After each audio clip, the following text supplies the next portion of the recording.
Hey guys, today we're going to talk about 2021's hottest thrower, Mike Philabaum.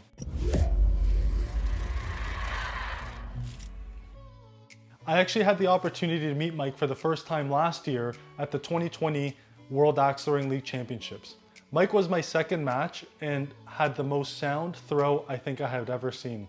I told him specifically that I'd been doing this for a long time and I've seen a lot of throwers and he was championship material. I could just tell. And today we're gonna break that down. Let me just break it down for you. First, we're gonna start off with his footing. Mike's technique for his footing is very simple. He picks one part and he sticks to that part, and that's where he steps in every single time. It could be a tiny scratch on the floor, it could be an indent. Making sure that you have that one consistent part in the floor that you're always going back to is one of his keys to success. The other thing we're gonna talk about is the headspace. What he does is he thinks about nothing. I don't want to think about nothing. He mentioned this happening in the 2021 finals for the US Open. He said, I was thinking that, all I have to do is hit this one bullseye and the match is mine. As soon as he had that thought in his head, he said he immediately pushed it out and he was so focused. He really wants to only focus on the bullseye or the kill shot. That's it. He doesn't think about what throw he's in. He doesn't think about anything else. The key thing that Mike told me and what he does is he respects every single throw.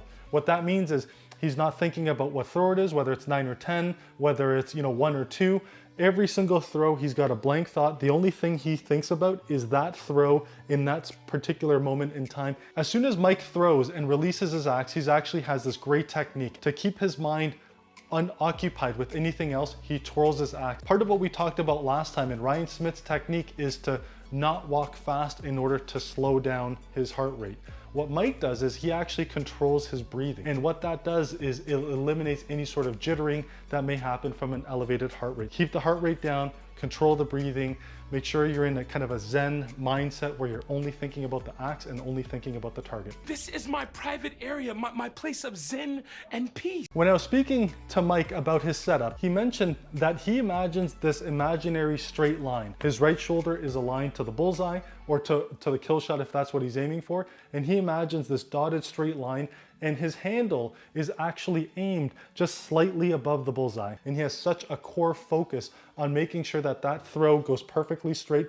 And with that imaginary line that he's imagining right to the bullseye, he releases straight on, dead on every single time. And he is currently one of the most accurate, if not the most accurate thrower in the world. Here's an interesting fact about Mike. He currently holds the highest score ever in Waddle history with the small bullseyes, with the small kill shots. For context, I believe his last score was 1691. 1691. New bullseyes, new targets. The previous records were held, I believe, was either Miguel or Ben Edgington, but they were approximately in the 1680 mark under the old bullseye rules. So that is how impeccable of a thrower Mike Philabaum is today. That is amazing. He should work for NASA or something. Mike Philabaum actually keeps the axe approximately 1 inch from his head. He will actually use 2 fingers to hold it perfectly aligned so it's not twisting, it's not moving. It's almost like a stabilizer. I asked Mike, what do you do for practice? And what he does, he says in every single league he participates in, the first 3 will always be bull. So he'll go for bull, bull, bull. He treats those as his practice throws.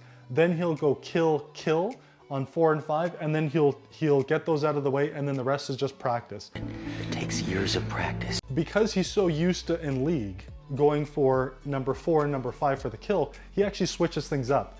And before a tournament starts, he'll actually just do mock matches with some friends or with some people who are at that tournament, and he will actually go for kills on 1 and 2, or he'll go on 9 and 10. And so that way he's not stuck in his format or in the mental state of only going for kills on 4 and 5. Mike practices in his backyard, and on average he's saying that he's currently practicing about 5 to 10 hours a week.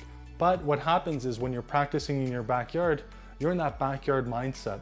And it's difficult when you go into a venue and it's a new venue, it's a new environment. The lights may bother you, the setup might be differently, and the mental setup can actually be slightly different than from what you have at home. When he's actually attending a tournament, he likes to visit other venues to practice. And he does it so mentally he's prepared to be able to practice in different venues, in different lighting scenarios, and in different situations. Mike used to work at an axe throwing venue in Timber Beast in Medina, Ohio.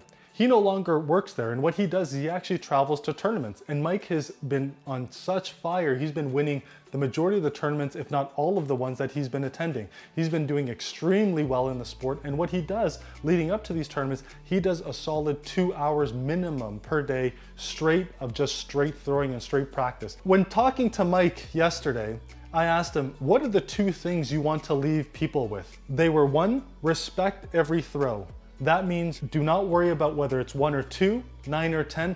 Every throw, you have to respect it and make sure you're fully focused on that throw. The last piece of advice that Mike wants to give is that make sure that your throws are nice, controlled, and slow. You want to make sure that all your throws are repeatable. Back in 2020, I called it that he was going to be a champion, and sure enough, the next tournament he showed up at, he took it and won it, and that was the 2021 US Open champion, Mike Philabaum. Congratulations, Mike, and thank you so much for sharing your insights. Hope you guys enjoyed. Really appreciate it. Philabaum looked the part of a champion all day long and is now a US Open champion. Not just in big acts, he takes the hatchet crown as well. And that is one heck of a day for the 28-year-old from Medina, Ohio. We'll step aside for a minute. We will hear from our champion in 2 different disciplines coming up right after this.